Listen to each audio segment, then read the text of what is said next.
Ататүрк паркындагы бүгүнкү күндөгү түзүлүп аткан кырдаал боюнча.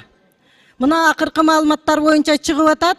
20 май күнү Ататүрк паркынын территориясына жайгашып калган 198 объект сүрдүрүлөт деп атат. Анан логикада бул жерде ак ниет сатып алуучулар бар ал жерде. Мен коррупционерлерди ныпым коргогон жерим жок. Ошол 198 объектиде эми биздин жарандар баягы ак ниет сатып алуучулар биринчи, экинчи, үчүнчү, мүмкүн бешинчи колдон алып аткандыр алар.